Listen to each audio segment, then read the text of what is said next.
Baik, perkenalkan nama saya Hamu Eti Anangguna, NIM 1420121034R.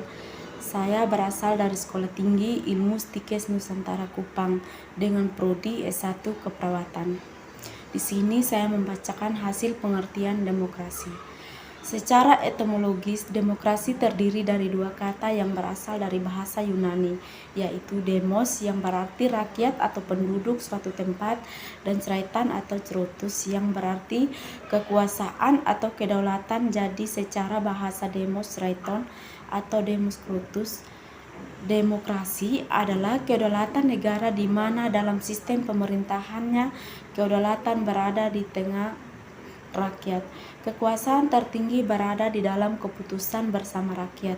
Rakyat berkuasa, pemerintahan rakyat, dan kekuasaan rakyat. Pengertian reformasi. Secara reformasi umum berarti perubahan terhadap suatu sistem yang telah ada pada suatu masa. Di Indonesia, kata reformasi umumnya merujuk kepada gerakan mahasiswa pada tahun 1998 yang dijatuhkan kekuasaan Presiden Soeharto atau era Orde Baru. Pelaksanaan demokrasi masa reformasi tahun 1998 yang sekarang. Berakhirnya masa Orde Baru ditandai dengan penyerahan kekuasaan dari Presiden Soeharto ke Wakil Presiden B.J. Habibie pada tanggal 21 Mei 1998. Demokrasi yang dikembangkan pada masa reformasi pada dasarnya adalah demokrasi dengan mendasarkan pada Pancasila, Undang-Undang Dasar 1945 dengan penyempurnaan pelaksanaannya dan perbaikan peraturan-peraturan yang tidak demokratis, dan mengingatkan peran lembaga-lembaga tinggi dan tertinggi negara dengan kekuasaan fungsi, wewenang dan tanggung jawab yang mengacu pada prinsip pemisahan kekuasaan dan tata hubungan yang jelas antara lembaga-lembaga eksekutif dan legislatif dan yudikatif. Keberhasilan pelaksanaan demokrasi masa reformasi pada tahun 1998 yang sekarang. Pada masa reformasi berhasil penyelenggaraan pemilihan umum sebanyak 2 kali, yaitu tahun 1999 dan tahun 2004, di mana pada tahun 1999 sebagai presiden terpilih adalah Megawati Soekarno Putri, dan pada tahun 2004 adalah Susilo Bambang Yudhoyono.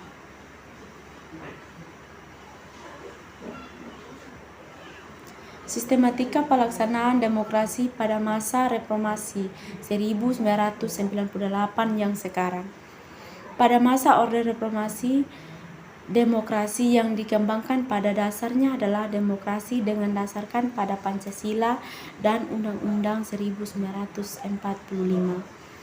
Pelaksanaan demokrasi Pancasila pada masa Orde Reformasi dilandasi sangat reformasi, di mana pemahaman demokrasi berdasarkan atas kerakyatan yang dipimpin oleh hikmat kebijaksanaan dalam permusyawaratan atau perwakilan, yang dilaksanakan dengan rahmat Tuhan Yang Maha Esa, serta menjunjung tinggi nilai kemanusiaan yang adil dan beradab, selalu memelihara persatuan Indonesia dan untuk mewujudkan suatu keadilan sosial bagi seluruh rakyat Indonesia.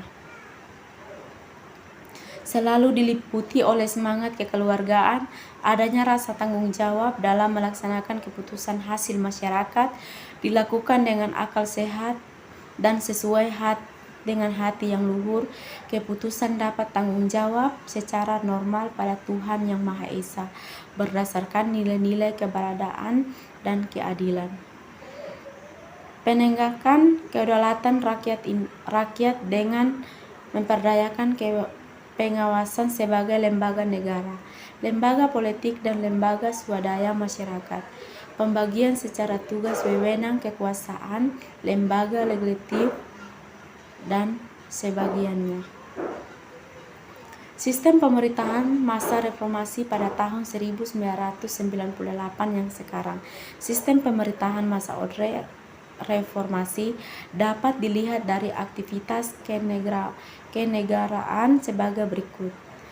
Kebijaksanaan pemerintah yang memberi ruang gerak yang lebih luas terhadap hak-hak untuk mengeluarkan pendapat dan pikiran baik lisan atau tulisan sesuai pasal 28 Undang-Undang tahun 1945 dapat terwujud dengan kekeluargaan Undang-Undang nomor 2 atau tahun 1999 tentang partai politik yang meningkatkan meliputi partai. Upaya untuk mewujudkan pemerintahan yang bersih dan berwibawa serta bertanggung jawab dibuktikan dengan kekeluargaan kutipan MPR nomor 14 MPR atau MPR 1998 yang ditindakkan dengan Undang-Undang nomor 30 2002 tentang Komisi Pemerintahan Tertindak Perdana Korupsi. Akibat pelaksanaan demokrasi masa reformasi pada tahun 1998 yang sekarang. Pada zaman reformasi ini, pelaksanaan demokrasi mengalami suatu penesaran yang mengocok walaupun sistem demokrasi yang dipakai yaitu demokrasi Pancasila sebagai sangatlah cocok mengolek dominasi sistem liberal. Contohnya aksi demokrasi yang benar-benaran di seluruh lapisan masyarakat.